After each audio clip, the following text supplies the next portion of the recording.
여러분 안녕하세요, 롱장입니다. 임대차법에 대한 기사를 같이 보고 싶어서 영상을 켰습니다. 앞으로 이거 나올 때마다 본다고 말씀을 드렸었는데요.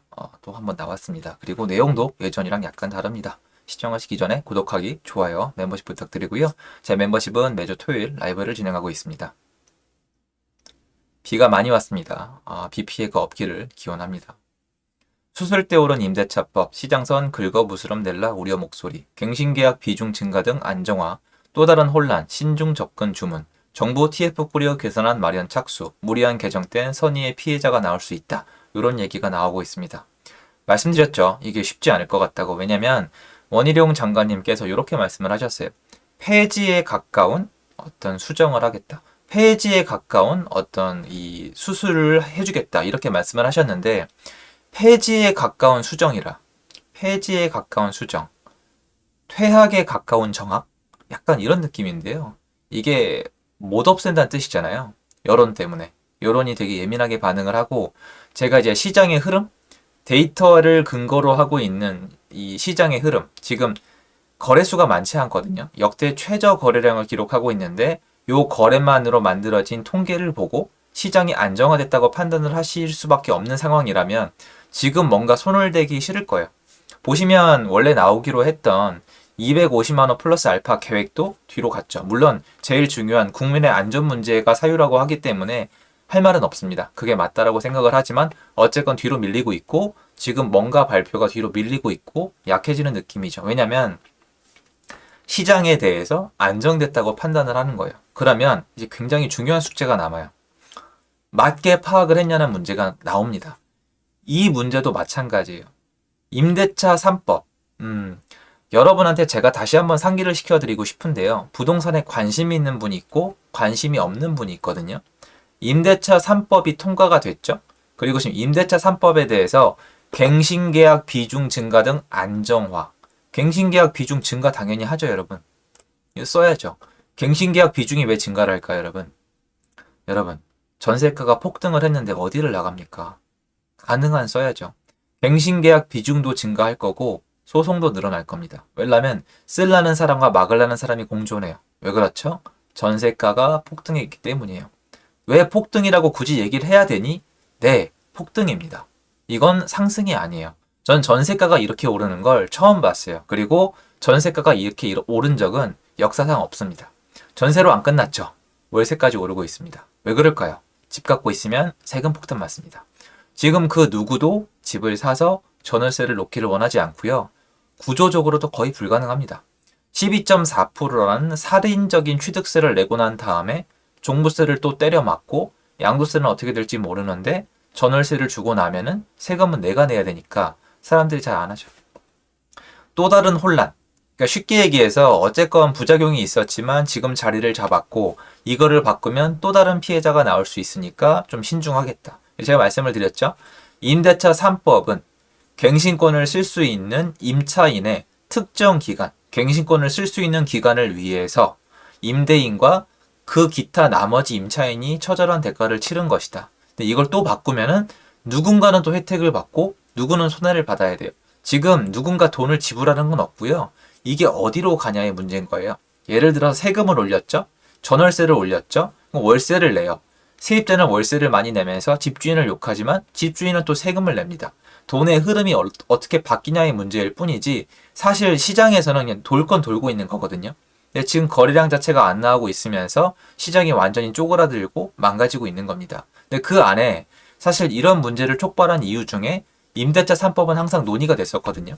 저는 임대차 3법 이전에 다주택자가 줄어들어 가면 갈수록 나중에 전월세 공급이 안 될 거라고 말씀을 드렸는데 그건 시간이 대단히 오래 걸리다가 2020년 7월에 임대차 3법이 통과가 되면서 뻥 하고 트리거 역할을 했던 거거든요.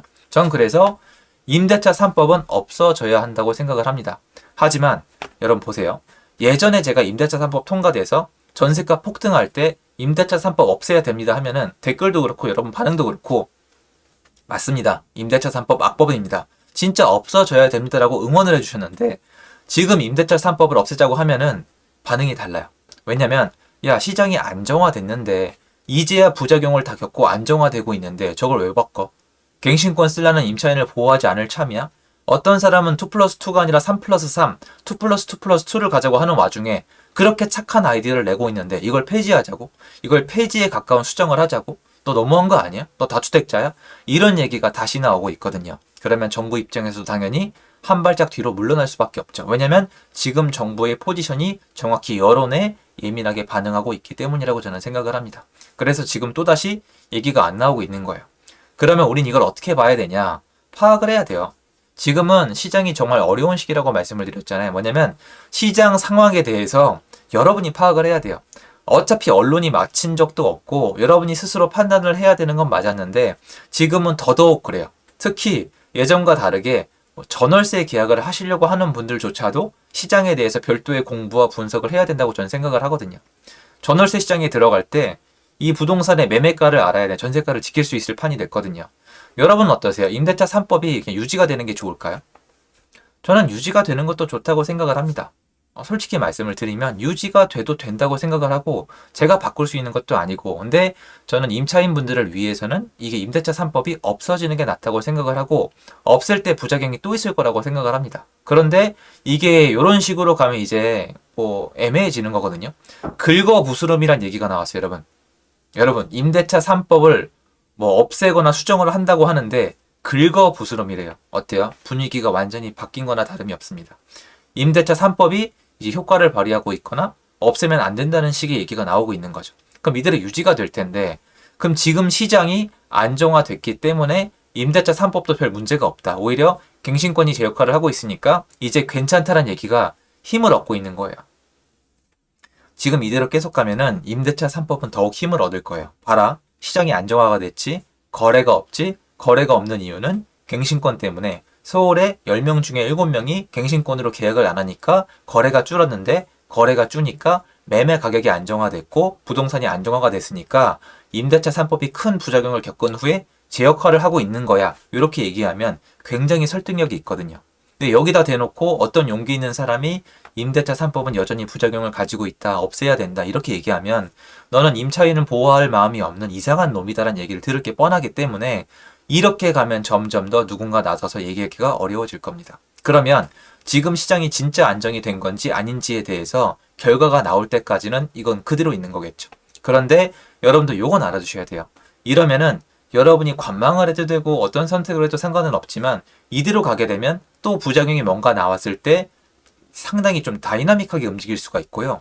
그때 가서 수정하기 위해서는 굉장히 오래 걸릴 거예요. 무슨 말이냐면 제가 생각하는 것처럼 지금 전월세 시장이 문제가 돼서 하반기로 가면서 전월세 수급이 맞지 않고 매매 시장까지 번지게 됐을 경우에 전월세 시장이 근본적인 문제인데 그때 가서 수정하려 그러면 여기서 얘기하는 임대차 3법을 바꿨을 때의 부작용이 그때 일어나요.